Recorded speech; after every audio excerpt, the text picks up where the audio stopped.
नमस्कार दोस्तों, YouTube channel साहित्य अध्ययन पर आपका स्वागत है। और आज हम जो प्रश्न लेने वाले हैं वो है रस की परिभाषा लिखते हुए उसके 4 अंगों को सोदाहरण लिखिए। ये प्रश्न इस तरीके से भी आ सकता है, रस निष्पत्ति से आप क्या समझते हैं, रस के प्रमुख अंग कौन कौन से हैं। इस तरीके से आ सकता है, रस की परिभाषा देकर रसांगों का परिचय दीजिए, रस के अंगों का। अगला है रस शब्द की व्युत्पत्ति देते हुए रस के प्रकार उदाहरण सहित समझाइए। इतने तरीके से ये क्वेश्चन आ सकता है। इसमें आप रस के प्रकार और उनके उदाहरण जो है वो आप रस के प्रकारों के नाम भी लिख सकते हैं। मतलब कुछ क्वेश्चंस को इधर उधर आगे पीछे करके भी लिखा जा सकता है, पॉसिबिलिटी है, ठीक है, रॉन्ग नहीं होंगे आपके। चलिए, तो रस की निष्पत्ति हम सबसे पहले देखते हैं। रस की परिभाषा आप पिछली वीडियो से देख सकते हैं, उसमें मैंने रस की परिभाषा पूरी समझाई है। चलिए हम शुरुआत करते हैं। रस की निष्पत्ति यानी रस उत्पन्न कैसे होता है। यह मानव हृदय की सहज प्रवृत्ति है, यानी कि आदत है कि वह रस विशेष से सहज ही आप्लावित होकर उसे अनुकूल प्रवाहित होने लगता है। यानी कि मनुष्य जब रस में, देखिए कोई मनुष्य है, कोई भी वस्तु है, जब किसी नदी में डूब जाए तो वो उसी के साथ आप्लावित होती है। ऐसे ही जब मनुष्य जो है रस के सागर में निमग्न हो जाता है तो वो रस के अनुकूल ही प्रवाहित होने लगता है, रस में आप्लावित होकर। उसकी ये आनंदानुभूति ही रस प्रक्रिया कहलाती है और रस का प्रस्फुटन ही रस निष्पत्ति है। रस जब प्रकट होता है, रस का भाव जब आनंद हृदय में आता है तो वही रस की निष्पत्ति है, यानी रस की उत्पत्ति है। काव्य अथवा नाट्य शास्त्र के अनुसार शास्त्रीय रीति से रस सिद्धांत का प्रतिपादन करने वाले, यानी काव्य की शास्त्रीय रीति, जो शास्त्रों की रीति है उसके अनुसार रस के सिद्धांत का प्रतिपादन करने वाले प्रथम आचार्य भरत मुनि थे। भरत मुनि ने सबसे पहले रस के बारे में लिखा है, जिन्होंने रस की निष्पत्ति के संबंध में बहुत ही व्यवस्थित ढंग से ये बात कही है। क्या बात कही है? विभावानुभाव व्यभिचारी संयोगाद रस निष्पत्ति। इसका मतलब है कि विभाव, अनुभाव, संचारी भाव के संयोग से रस की निष्पत्ति यानी रस उत्पन्न होता है।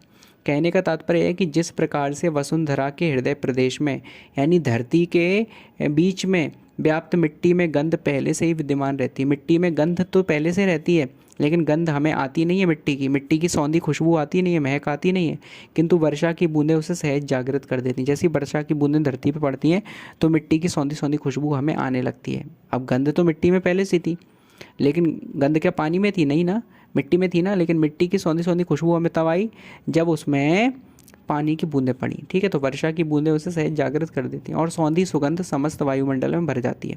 उसी प्रकार से हृदय में व्याप्त सभी प्रकार के स्थायी भाव आलंबन का आश्रय पाकर जाग उठते हैं। हमारे अंदर स्थायी भाव तो पहले से ही हैं, लेकिन जब आलंबन मिलता है, उन्हें कुछ कारण मिलता है, रीज़न मिलता है, तो वो आलंबन यानी रीज़न पाते ही जाग जाते हैं। अतः यह कहना प्रायः कठिन है कि रस की निष्पत्ति कब और कैसे होगी। रस की उत्पत्ति के बारे में कहना कठिन है कि कब उत्पन्न होगा, कैसे होगा। यह सब तत्कालीन पात्र, परिस्थिति और वातावरण आदि के रूप से आलंबन और उद्दीपन पर निर्भर करता है। यानी वहाँ की परिस्थिति कैसी है, किस काल में कैसे क्या व्यवस्था बन रही है, उसके हिसाब से जो भाव हमारे दिल में आता है वही रस की उत्पत्ति का समय होता है। तो इसलिए रस की उत्पत्ति के बारे में कहना कठिन है। जो विभाव के रूप में पात्र के हृदय में सुप्त यानी सोए हुए स्थायी भावों को जागृत करता है। हमारे हृदय में भाव पहले से सुप्त अवस्था में है और फिर अनुभाव उन्हें पोषित कर संचारियों के साथ उद्भूत करा देता है। इस प्रकार हम देखते हैं कि रस निष्पत्ति के प्रमुख अंग कौन कौन से हो गए? स्थायी भाव जो हमारे हृदय में पहले से विद्यमान है, विभाव, अनुभाव और संचारी भाव। तो इन चारों को यदि हम डीपली समझें, अभी हमें एकदम से नाम से तो नहीं आए होंगे ये क्या है, यदि हम इनको अच्छे से समझें तो हम इनको एक एक करके पढ़ लेते हैं कि ये चारों की चारों चीज़ें हैं, चारों के चारों तत्व हैं क्या जिनसे रस की उत्पत्ति होती है। तो सबसे पहले स्थायी भाव। मानव मन या हृदय में भावों का प्रवेश और प्रस्थान सदा ही रहता है। प्रवेश यानी कि आना और प्रस्थान यानी जाना। ये भाव जो हैं हृदय में आते और जाते रहते हैं। इन भावों में से कुछ भाव ऐसे हैं जो आने के बाद विलीन हो जाते हैं, जबकि कुछ भाव ऐसे भी होते हैं जो आने के बाद स्थायी रूप से अंकित हो जाते हैं। यानी कुछ बातें ऐसी हैं जो हमारे मन में आती हैं, कुछ भाव हमारे डेली मन में आते और जाते रहते हैं, और कुछ चीज़ें एकदम से जो आती हैं ना वो हमेशा के लिए रह जाती हैं।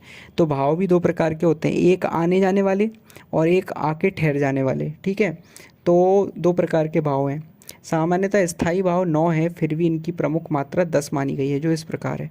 तो स्थायी भाव हमारे दिल में पहले से वो जागृत हो जाते हैं बस। जैसे कि अगर श्रृंगार रस का स्थायी भाव देखा जाए तो रति हमारे हृदय में पहले से, प्रेम प्रेम यानी रति। दूसरा हास्य, हास्य माने हंसी, हंसी हमारे अंदर पहले से है, बस हास्य की कविता या हास्य की चुटकुला जब हमारे सामने आता है तो वो प्रकट हो जाती है तो पहले से। करुण रस यानी शोक, दुख भी हमारे अंदर पहले से है, बस दुख का कोई आलम्बन जब आता है हमारे सामने, रीज़न आता है तो दुख प्रकट हो जाता है, शोक। ठीक है। रौद्र रस का स्थायी भाव है क्रोध, तो क्रोध हमारे अंदर पहले से है, लेकिन क्रोध कब प्रकट होता है, जब रौद्र रस की कविता या फिर रौद्र रस की बात हमारे सामने होती है।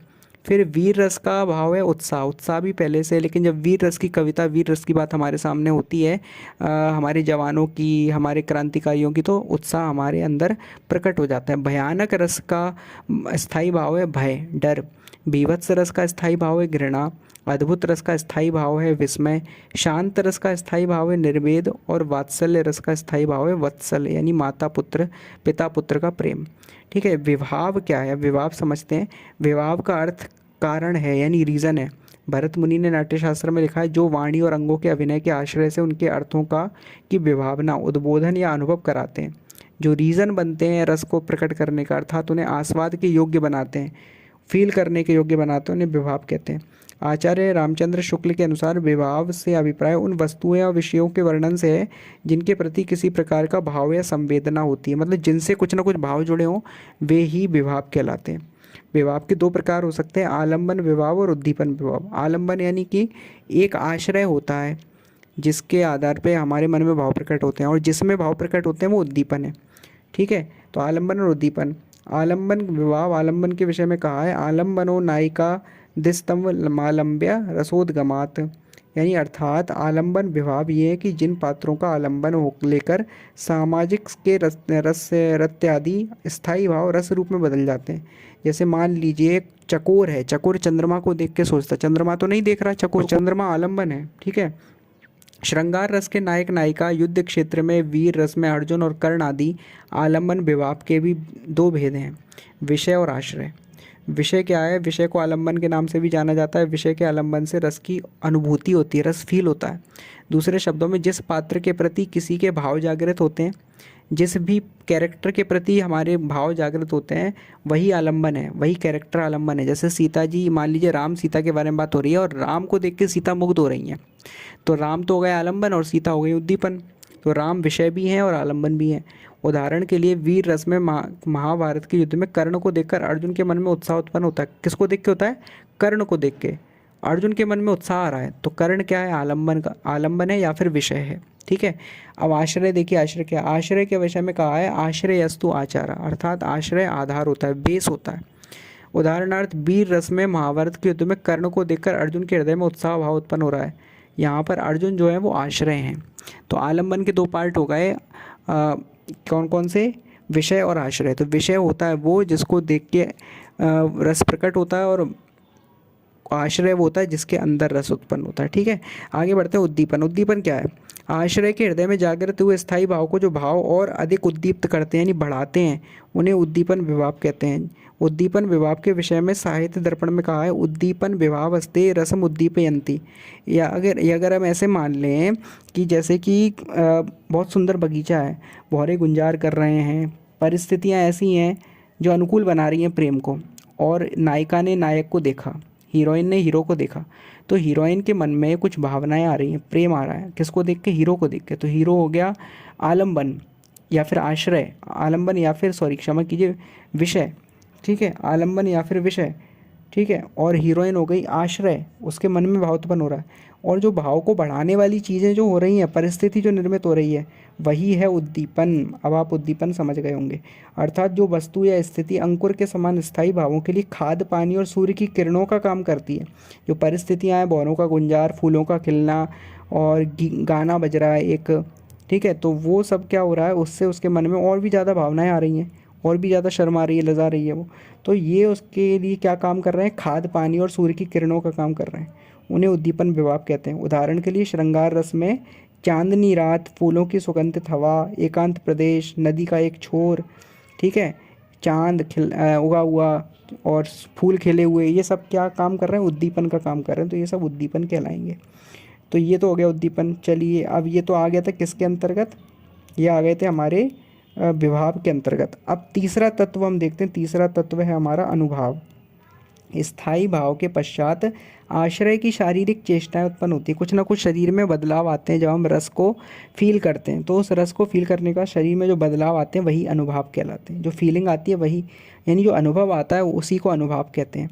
इन शारीरिक चेष्टाओं को अनुभव कहते हैं। अनुभव के विषय में आचार्यों के मत इस प्रकार है। भावम अनुभवा, अर्थात विभाव के बाद अनुभाव उत्पन्न होते हैं।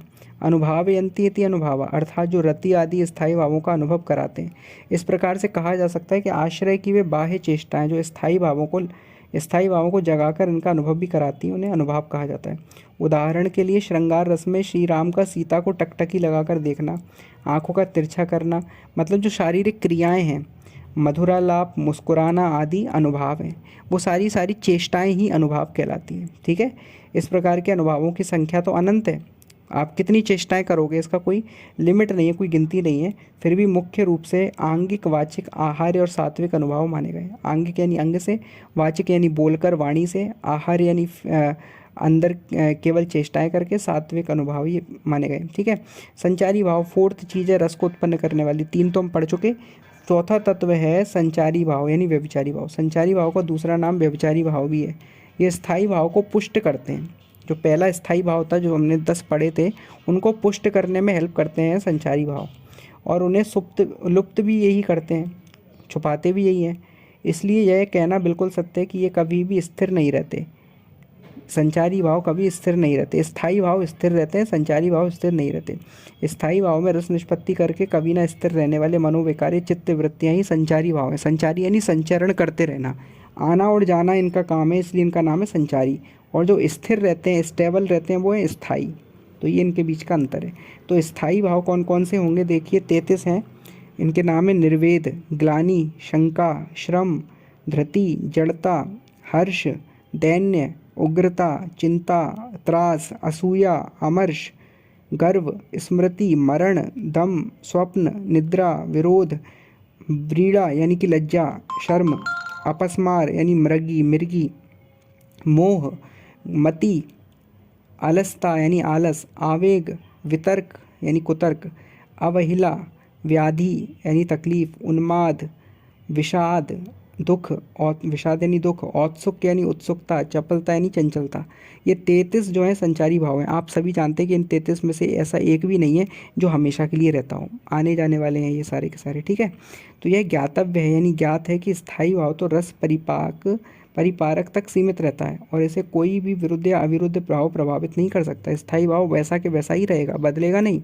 जबकि संचारी भाव तरंगों के समान उद्भुत और विलीन होते रहते हैं, उठते हैं और विलीन हो जाते हैं। यदि कोई स्थायी भाव किसी अन्य स्थायी भाव के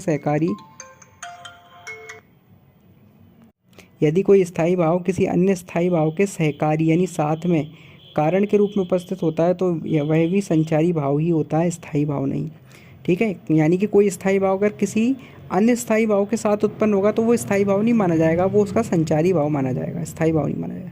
ठीक है, इस प्रकार से ये संचारी भाव यहाँ पे खत्म हो जाते हैं। तो हमने 4 तत्व देख लिए जिनके द्वारा रस की उत्पत्ति होती है। आगे और भी वीडियोस आप देख सकते हैं इन विषयों से जुड़े हुए, और चैनल पर विजिट करके और भी वीडियोस देख सकते हैं और समझ सकते हैं, आपको अच्छे समझ में आ जाएगी। चैनल पर विजिट करें, चैनल को सब्सक्राइब करें। इस वीडियो को बार बार देखेंगे तो आपको अच्छे समझ में आएगा। थैंक यू सो मच, बहुत बहुत धन्यवाद।